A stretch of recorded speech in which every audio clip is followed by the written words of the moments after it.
All right, welcome everyone to today's Explainer. Go ahead and lace up your boots, grab a seat on the bench, and listen up. Today, we are going through a tactical breakdown of football's essential rules. Really, you can just think of this as your personal masterclass on the beautiful game. Let's get right into it.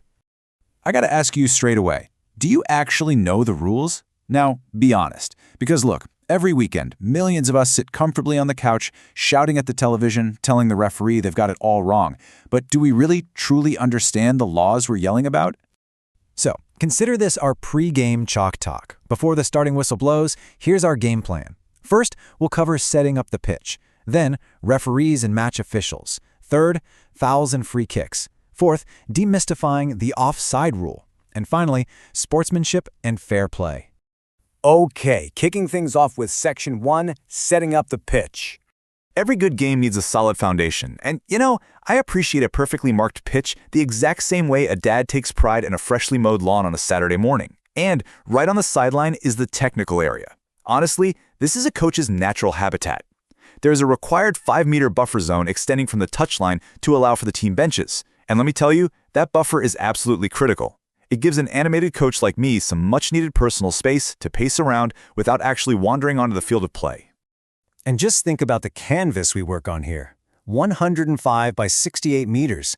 Those are the FIFA-recommended dimensions for an 11-a-side professional football field. That specific size sets the foundation for the entire game, perfectly balancing the space you need for wide, sweeping attacks with the tight quarters needed for compact, gritty defending. Moving right along to Section 2, referees and match officials. This covers laws 5 and 6 of the game. Out on that 105-meter pitch, the match officials have absolute authority. They control the timekeeping, the out-of-bounds calls, and most importantly, player discipline. It's really fascinating when you think about the sheer power of a simple piece of metal, the whistle.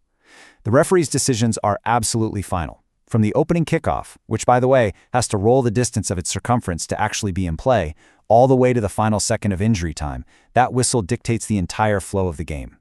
And that brings up an absolutely crucial point. I'm going to read this directly from the IFAB Laws of the Game 2025/26. The spirit of the game requires that referees' decisions must always be respected.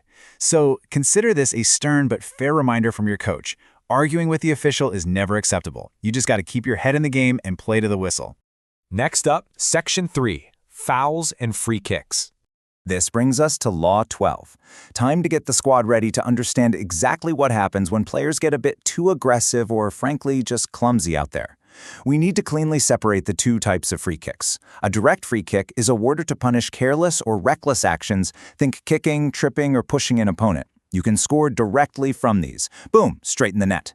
On the other hand, an indirect free kick penalizes technical fouls. So for example, if a goalie holds the ball longer than 6 seconds, or if a player plays in a dangerous manner. For an indirect kick, the ball literally has to touch another player before a goal can be scored.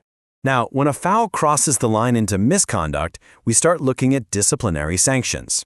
Keep in mind, only players, substitutes, or substituted players can be shown a card. A yellow card is a caution. That's for things like unsporting behavior, dissent, or purposely delaying the restart. A red card? That's for serious fouls, and it means you are sent off the pitch entirely.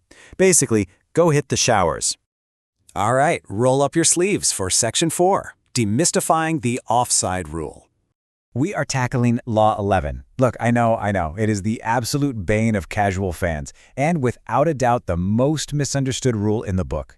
A quick nostalgic trip through the rule's evolution shows it's been around since the original 1863 codified laws of the game. We saw major alterations around 1920, and then significant adjustments in 1990 that really paved the way for the modern interpretation we see today. It's a rule that is constantly adapted over the decades to keep the game fair and exciting. So what is it? Here is the exact definition of the offside position.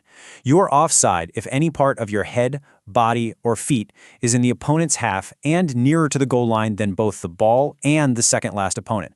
And here is the real kicker: hands and arms do not count. For determining offside, the line is drawn strictly at the bottom of the armpit.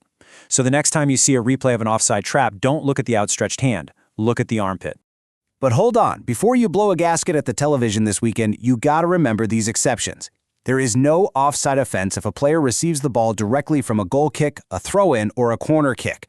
You need to burn these 3 exceptions into your memory right now. It's going to save you from shouting unnecessarily at the screen during a simple throw-in. And that brings us to our final segment, Section 5, Sportsmanship and Fair Play. To anchor the end of this explainer, we're pulling some insights directly from the Special Olympics Football Coaching Guide, which really focuses on the true philosophical heart of the beautiful game. I absolutely love laying out these old-school values. Post-match etiquette is simple, but it's profound. Number 1, put forth maximum effort during play. Number 2, control your temper and behavior at all times, even when you're feeling mad. And number 3, congratulate your opponents, win or lose.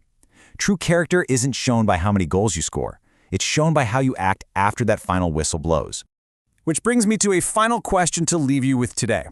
How are you going to apply this respect and rule mastery in your next weekend match or even your next viewing party?